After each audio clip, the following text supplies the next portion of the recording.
It's a case that has been given little attention given the recent state of affairs in Saudi Arabia.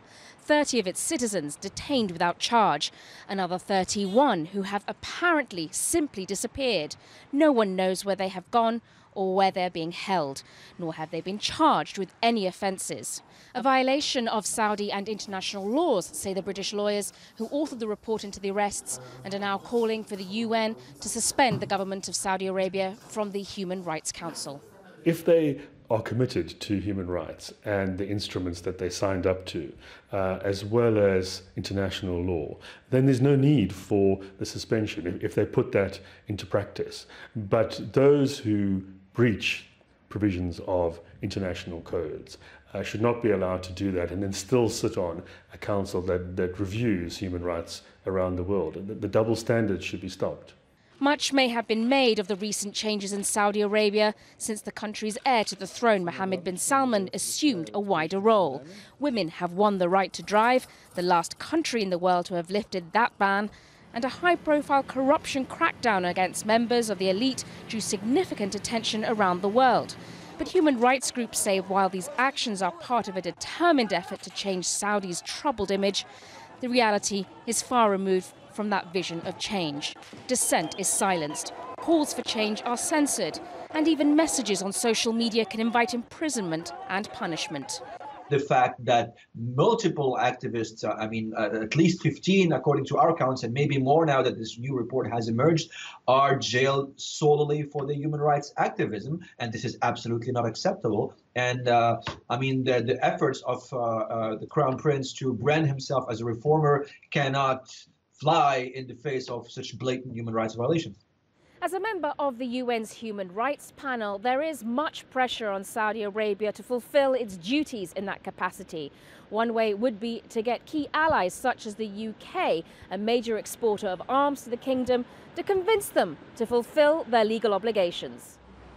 Saudi's rulers are expected to visit Britain soon, but there are concerns as to how much of an effect Prime Minister Theresa May would have on calls to respect the values they're meant to uphold as members of the Human Rights Council. Saudi Arabia may be sensitive about its image. The question is, how much will it be prepared to prove that it's willing to accept change within the kingdom? Sonia Gallego, Al Jazeera, London. Well, for more on this, I'm joined now by the World Affairs analyst, KLISMAN MURATI. Thank you so much for joining us here on Al Jazeera. I mean, I suppose it is ironic, one would say, that this report about the Saudi violations of human rights is actually presented to the UN Human Rights Council, which Saudi Arabia used to chair. I mean, it's not a member of, but it used to chair it. Do you think it will actually have any impact on Saudi itself? I think these measures to relinquish Saudi of membership is too little too late. Now, we know that Saudi Arabia's tenure will end next year.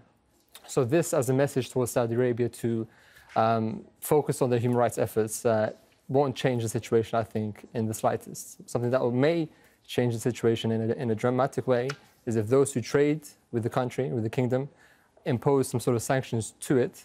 And I say, if you do not improve your human rights record, then we will cease trading with you, or we will impose sanctions upon you for this.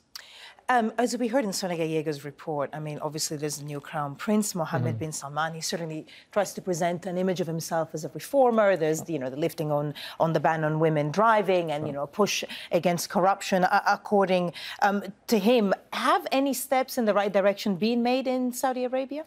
Well, it depends who you ask. If you ask the Crown Prince himself, he'll say a lot of steps have been made, or plans for policy changes to be introduced will happen.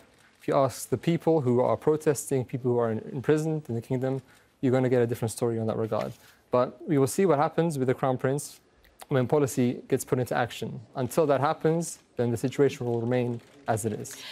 One of the authors of that report, again, in Sonia Gallego's piece, says that basically it all boils down to countries putting pressure on Saudi Arabia. But is that likely to be the case when we look at, for example, the United States very much cozying up with the new Saudi regime? It's very hard to impose these pressures on the country, especially if the situation in your home country, if you have issues within your home country as well. Now, what do you mean, human rights issues? Within human rights issues, yeah. So many countries who are on the Human Rights Council, you could say they are also violating human rights within their own country. You see Angola there, You see the Democratic Republic of Congo. Sure, no, but I was speaking specifically about the United States and sort of, I mean, presumably that or other countries or the UK putting realistic pressure on Saudi Arabia. Do you see that happening? Well, how would they go about it, especially when they're trading so fiercely and they're cozying up so much so with them? There needs to be leverage on the US side to do so, to get some sort of, to get something back from the Saudis in order to do this. If that won't be the case, then I see no reason why they should or how they would go about doing so. KLISMAN Murati, World Affairs Analyst. We're going to have to leave it there. Thanks for joining us. Thank you so much.